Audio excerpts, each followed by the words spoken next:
आता बातमी आहे नांदेडच्या किनवटमधून।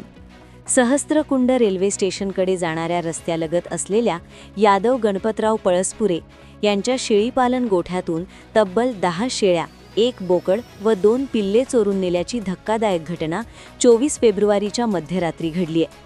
इस्लापूर येथील शेतकरी यादवराव पळसपुरे यांच्या गोठ्याच्या पाठीमागील तारजाळी कटरने कापून अज्ञात चोरट्याने गोठ्यात प्रवेश केला। त्यानंतर गोठ्यातील एकूण 13 जनावरे लंपास करण्यात आली। या चोरीत शेतकऱ्याचे अंदाजे 1.5 ते 2 लाख रुपयांचं नुकसान झाल्याचं सांगण्यात येत आहे। घटनेची माहिती मिळताच येथील सहाय्यक पोलीस निरीक्षक उमेश भोसले यांनी तातडीने घटनास्थळी भेट देऊन पाहणी केली। परिसरातील सीसीटीव्ही फुटेज तपासण्याचं काम सुरू असून चोरट्यांचा शोध घेण्यासाठी पोलिसांनी मोहीम हाती घेतली आहे। या घटनेमुळे इस्लापूर परिसरातील शेळीपालन व्यावसायिकांमध्ये भीतीचं वातावरण निर्माण झाले असून जनावरांच्या वाढत्या चोऱ्यांच्या घटनांमुळे शेतकरी वर्गात असुरक्षिततेची भावना निर्माण झाली आहे।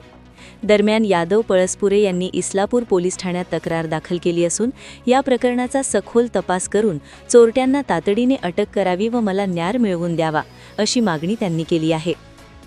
24च्या रात्री समजा मी शेळ्या बांधून ते गेलतो 10-10:30 वाजता जात होतो घरी, जेवण वगैरे करून पुन्हा एकदा येऊन बघितलो। पण सकाळी जेव्हा आलो त्यावेळेस मला असं दिसलं की माझ्या शेडची जाळी पूर्ण जाळी आहे, पॅक आहे, पूर्ण शेताला पण झटका लावलेला आहे। पण त्यातल्या जाळीचा असा गोल आकार कापून त्यातून माझ्या 10 चांगल्या क्वालिटीच्या शेळ्या होत्या, 2-3 पिल्ले गेलेले आहेत छोटे, आणि एक मोठा बकरा मी बेण्यासाठी खास म्हणून घेतला होता 1 वर्षापूर्वी 15,000 रुपयाला, ते माझं रात्रीतून चोरीला गेलेलं आहे।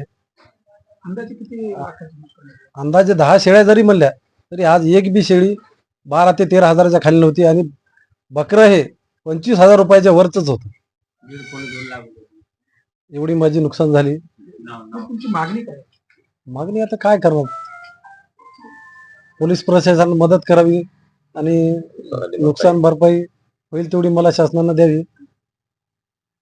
कारण मी हे शेळी व्यवसायामध्ये माझा एक उद्देश होता की मी एका शेळीपासून निर्माण केल्या, आणि हे तरुण वर्ग आज हे फिरते म्हणजे बेकार, म्हणजे काम हाताला काम नाही, यापासून काहीतरी रोजगार मिळवावा म्हणून माझं एक ध्येय होतं, पण त्या स्वप्नाला माझा आज तडा गेला।